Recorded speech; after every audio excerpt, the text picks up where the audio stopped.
뭐 이렇게 죄로 사로잡힌 상태 혹은 그냥 흔히 보통적으로 저희가 이야기하는 신앙적 판단이나 아니면 크리스찬으로서 이랬으면 좋겠는데 그 반대로 된 형태들을 때 은유적으로 쓰는 표현이 이제 마귀 들렸다라는 표현들을 쓰잖아요. 귀신 들렸다, 네. 마귀 들렸다. 그건 좀 어떻게 좀 신빙성이 있는 얘기예요. 이게 왜냐하면 수리남 이후로 이걸 묻는 애들이 좀 있더라고. 그러니까 이게 수리남에서 뭐 이렇게 의심하면 마귀들이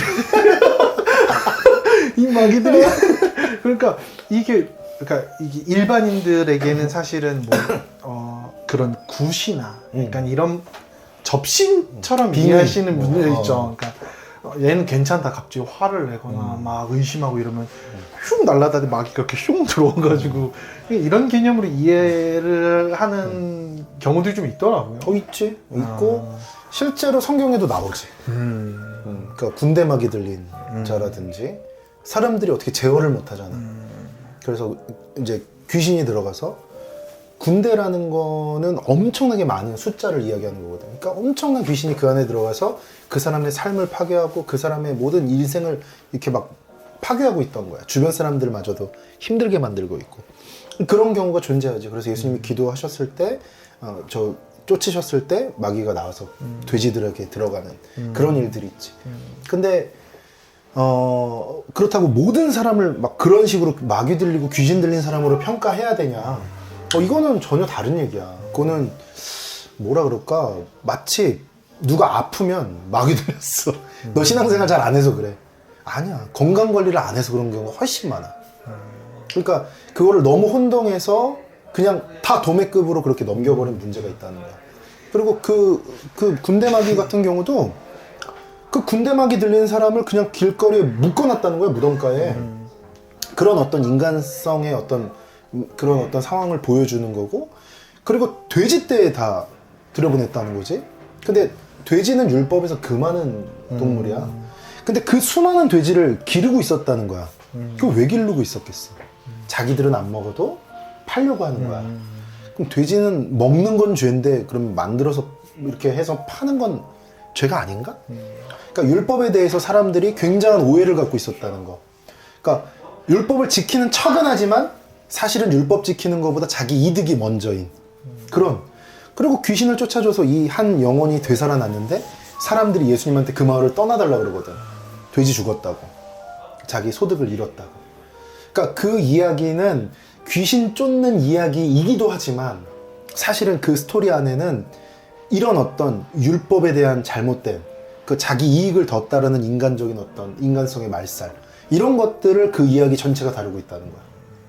근데 그거를 귀신 쫓는 얘기 하나로 보게 되면 하나님이 우리에게 주고자 하는 말씀을 잘 이해 못하는 거지. 그리고 이 땅을 살면서도 귀신 들린 일이 있을 수 있어. 그런 일이 없다는 게 아니라 얼마든지 그런 일은 일어날 수 있지만 대부분의 경우는 그런 어떤 귀신이 들려서 뭐가 어떻다 이런 게 아니라 자기가 성격 관리를 잘 못했거나 분노 조절을 잘 못했거나 아니면 자기가 욕심에 눈이 어두웠거나 이런 경우가 훨씬 많고, 그런 경우도 마귀의 영적 전쟁에서, 마귀와의 영적 전쟁에서 실패한 거지. 그러니까 이 시대는 마귀가 막 누구 속에 들어가서 막 빙의하고 막 이런 걸로 사람을 미혹하는 시대보다는, 왜냐면 그렇게 해도 사람들이 이제는 별로 그걸 신경 안 쓰거든. 그게 별로 이제 영향가가 없어. 그래서 예전만 하더라도 뭐 마귀를 누가 쫓았다, 귀신을 쫓았다 이러면 막 뭐 이렇게 했는데 요즘엔 누가 그래도 그냥 별로 시큰둥하거든. 마귀 입장에서도 그건 별로 그런 게 아닌 거야. 그럼 마귀는 이 시대에 뭘 하냐? 돈과 인기와 즐거움을 쫓게 만드는 거야. 그러니까 마귀는 이 자본주의와 우리가 살아가는 이 시대, 포스트 모더니즘 시대의 이 메커니즘을 사람들 머릿속에 심어 넣는 거야. 그래서 그거대로 행동하게 만들어. 사람을 인격체로 보기보다 숫자로 보고, 내 앞에 있는 사람을 내가 소중하게 여기고 하나님의 형상으로 보기보다 내가 어떻게 성공하는데 발판이 될 수 있을까? 이제 그거로 본다는 거지. 아무도 내가 전혀 관련 없는 사람은 내가 도와줘도 내 가까워도 내 경쟁자가 될 수 있으면 안 도와주고 오히려 나쁘게 한다는 거야. 그 시스템을 우리 머릿속에 심어 넣는 거야. 그게 마귀야. 지금 이 우리의 시대에서는. 그래서 마귀를 쫓는다는 건 뭐냐면 그 생각을 쫓아버리고 성경에 있는 가치관을 우리 머릿속에, 우리 마음속에 집어넣는 거야. 그게 말씀 묵상이고 말씀에 순종하는 삶이야.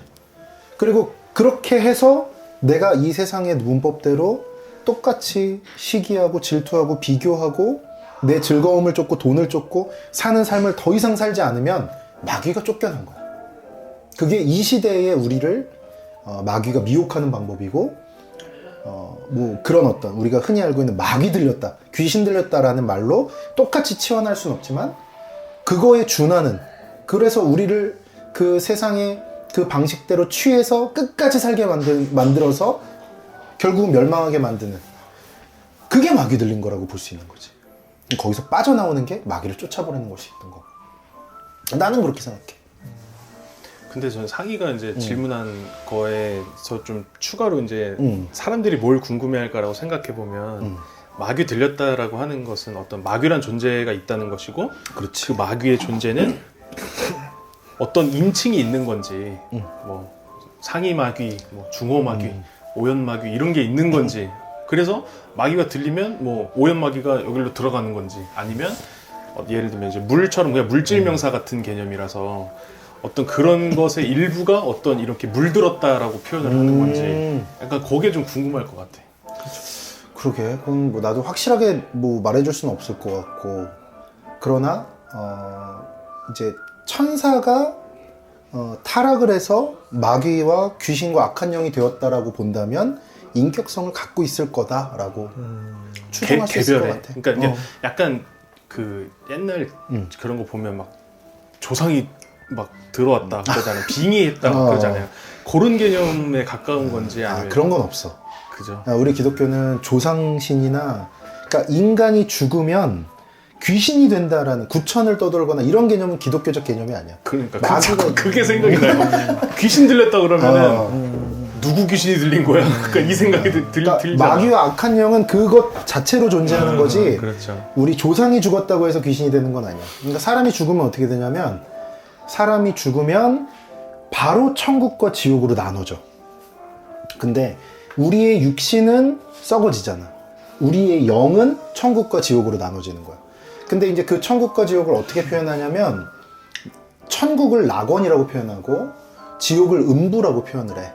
근데 음부라는 개념은 사실 구약에서는 죽으면 가는 곳, 그러니까 뭐 우리 개념으로 하면 뭐 똑같진 않지만 저승이라고 얘기할 수 있으려나? 그런 개념으로 쓰였다가 신약에 와서는 이제 지옥의 개념으로 쓰이거든.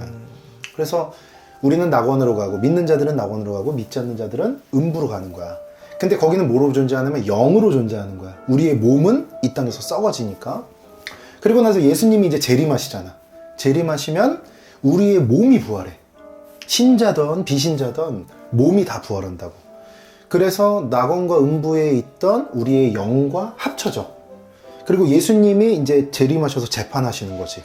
우리는 천국에 가게 돼. 이미 낙원에 있던 사람들은 천국을 살았던 거야. 그냥 몸이 없었던 것 뿐이지. 그래서 예수님의 재림과 심판 이후에 믿는 자들은 우리의 부활체와 영이 합쳐져서 천국에 가고, 그리고 믿지 않는 자들은 자신의 몸과 영이 합쳐져서 지옥으로 가고, 그렇게 나눠진다라고 이제 볼 수 있지. 그래서 뭐 조상 귀신 이런 건 없어. 저는 그게 궁금했어요. 저희가 이제 죄의 상태에 갔을 때 마귀를 들렸다고 표현하는 건가?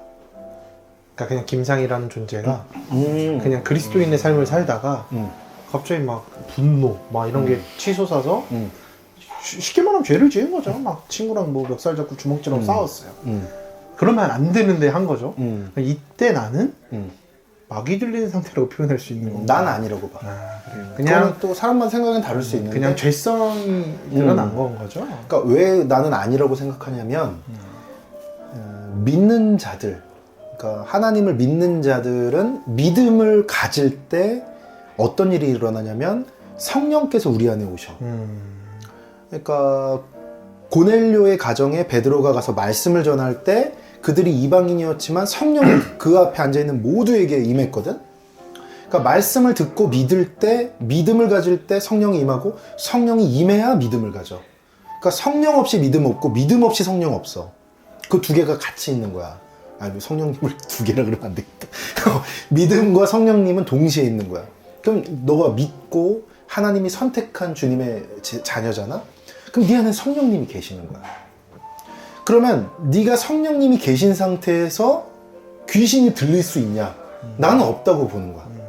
근데 그럴 수 있다고 주장하는 사람들도 있어. 근데 나는 아니라고 생각해. 성령님이 우리 안에 계시는데 어떻게 귀신이 우리 안에 들어오냐? 말이 안 되는 거지. 단지 성령 충만하지 못했을 뿐이야.